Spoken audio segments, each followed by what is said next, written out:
interès té la població i els estudiants en aquest premi? Bé, aquests premis van començar fa 8 anys, va ser una idea conjunta de l'I. Ramon Turró i del Col·legi Vedruna de Malgrat de Mar per premiar que l'esforç que fan els alumnes de batxillerat quan confeccionen el treball de recerca. L'interès és molt divers, des del punt de vista dels estudiants és el reconeixement al seu esforç, des del punt de vista així social, també destacar la tasca que realitzen joves del municipi, des d'un punt de vista històric, tota la recerca que pot haver-hi associada als Premis Locals d'Història, etc. Vull dir, hi ha molts aspectes dels premis que són molt positius. Penseu que als estudiants li serveix d'estímul? Bé, de ben segur quan els alumnes de batxillerat comencen el treball de recerca, ells no estan pensant en els premis, ells estan pensant en que tenen que fer un bon treball i que això els representarà molt d'esforç, etc.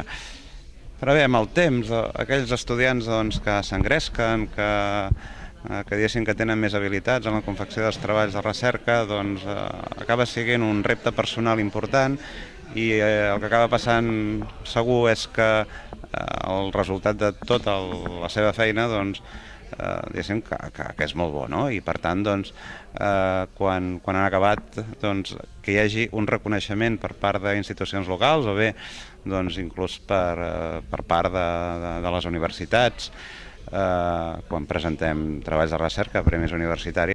Què destaques d'aquesta edició? Aquesta edició m'ha agradat molt per la gran varietat, sobretot, de temes que es tracten en aquests treballs de recerca.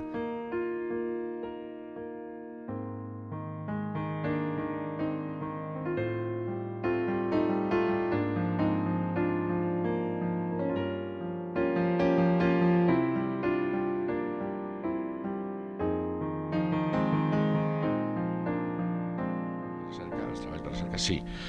Mira, jo penso que l'interès que hi ha és sobretot amb els alumnes. Els alumnes sabeu, o s'ha de saber, que en aquest treball de recerca el comencen a primer de batxillerat, estan 9 mesos treballant sobre un tema que ells han escollit, en el qual un tutor els segueix. Llavors són temes que ells han escollit, que els alumnes han escollit, per tant hi ha un interès afegit. A més, descobreixen coses que ells ni sabien ni s'ho pensaven. Llavors, al final d'aquest treball és una recompensa plena en aquest sentit. Els alumnes que han presentat el treball de recerca i que, a més, han tingut o qualificació o premi, saben que en un futur aquesta manera de treballar, de recerca, d'investigació, d'esforç, ho hauran d'aplicar en el seu futur. Ho hauran d'aplicar tant en la seva carrera, quan facin carrera, o en els seus llocs de treball, ho hauran d'aplicar i els servirà. Han tingut aquesta experiència.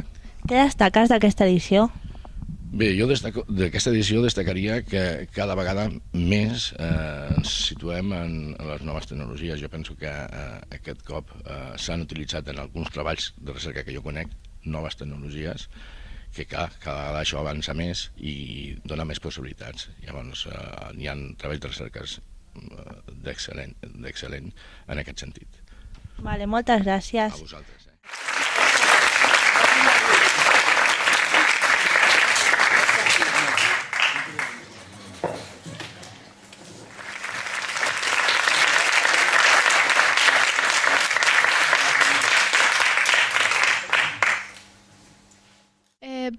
Pensen fer més convocatòries a altres anys? Sí, pensem fer l'any que ve una altra convocatòria. Vull dir, això no ens ho perdem. Una convocatòria com aquesta és fantàstica per tothom. Vull dir, és gaudir d'un alumnat que realment ha assolit un bagatge acadèmic molt important. Quin interès tenen aquests premis per la població i els estudiants? Aquests premis tenen molt d'interès perquè motiven, estimulen l'estudi, es donen a conèixer molts estudiants, tenen molt d'interès perquè motiven, estimulen l'estudi, es donen a conèixer molts estudiants, és buscar una motivació que es porta dins i que surt a fora, amb l'ajut dels tutors, amb l'ajut dels professors, però és molt, molt important pel nostre municipi doncs, que hi hagin aquests certàmens. Ho he trobat extraordinari, emocionant, fantàstic, és que és molt, molt important i m'agradaria molt i espero ser-hi l'any que ve. Vale, doncs moltes gràcies. Gràcies a vosaltres.